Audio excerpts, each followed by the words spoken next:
This is Prabhakar from Box Heroes.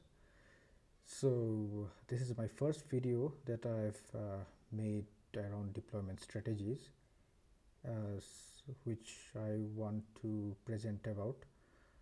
So I'll be talking about the different deployment strategies and why we need them. So coming to me, I have a background of around more than 10 years in the software industry, and I've been working in Java, in Node, in GraphQL, React, so different technologies, and I've seen different sizes of deployment and architecture and design in play. So, and different sizes of companies, right? Different large and small. So I have worked more than like around 4 or 5 companies, and I've seen different ways of working as well. So I will try to bring in my experience in my presentations and hope they'll be helpful to you. So my way of presenting these learnings will be to be concise, okay, and be focused, and to keep it simple. So I believe that if you're concise and you keep it focused and if you keep it simple, then your for learnings it will be easier to comprehend and absorb, as well as we can have more focused discussions around these. That's the whole idea. So I will try to keep this presentation short, okay, so it doesn't take much time, and quickly you can move on to the next set. Okay, so let's start off. So deployment strategies, right? So why do we need them? Okay, so so it's not a very simple thing to consider which deployment strategy to use. So we need to consider a lot of things. Okay, so it's not that we can take up any steps and we would be fine. That is not the way it works. So we have to consider a lot of things when we are going about it. So there is so much into the idea of availability, stability, recoverability, like how much stability you need, how much traffic is coming in, and how much is the cost, what infrastructure is available to you. So, and the data transactions, right? Integrity, you need to, maybe it's a very data intensive application, you do a lot of work on the data, and then how are your workflows in your code working on those data pieces, and are you able to maintain the integrity of your transactions and your data, right, at the end? So, and how does it impact your user experience while you're deploying? Do the users see some inconsistent behavior? So all these impacts need to be considered. Okay, so each strategy has its pros and cons, and no strategy is like good or a bad, but it's situational. That's how all architecture, deployment architecture, or any architecture we need to consider when you're going ahead. So here are 3 prime deployment strategies that we know of, right? One is a blue, green, rolling, and canary. So each one serves a different way of working, of different kind of domain, different kind of maybe software need.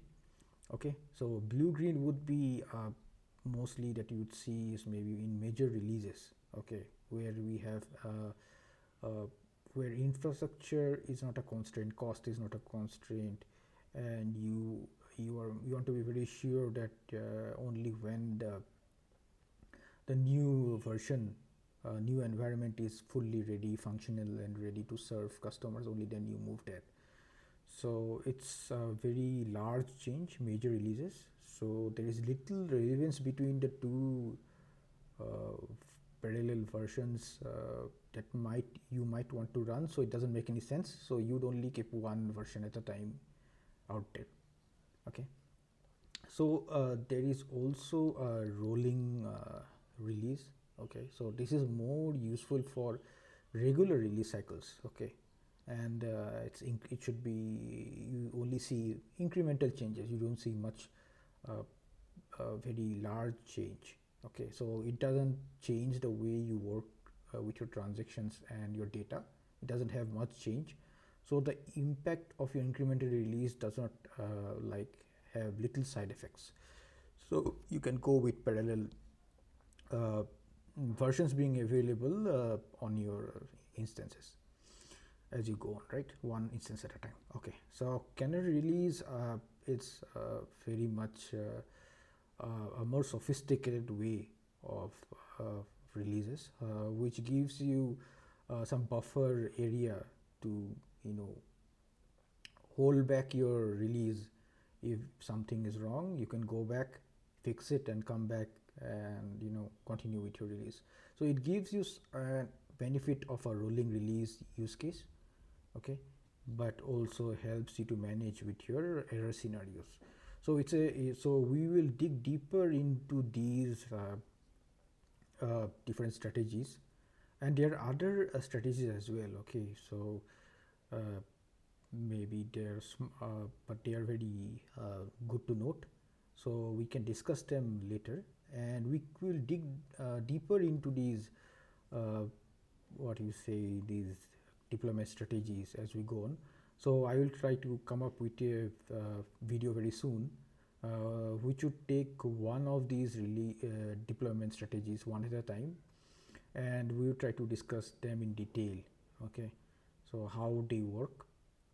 So yeah, so in the end I will also try to add some other deployment strategies. Okay, so I have not put them here, but yeah, we need to, it will be good to discuss them as well, and also have a comparison between these styles. Okay, and so that we have a, you know, we can make some closing comments, right, about how to, you know, take up deployment strategy in the future, and have some consolidated idea of how all this come together.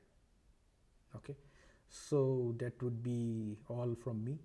uh, Hope to, you know, come back with a video soon about these different strategies. Okay, see you pretty soon, and please do like, share, subscribe if you like it, and if you don't like anything, please do comment. Okay, definitely add a comment, it will be helpful. So yeah, so that would be all from me. Thank you, bye.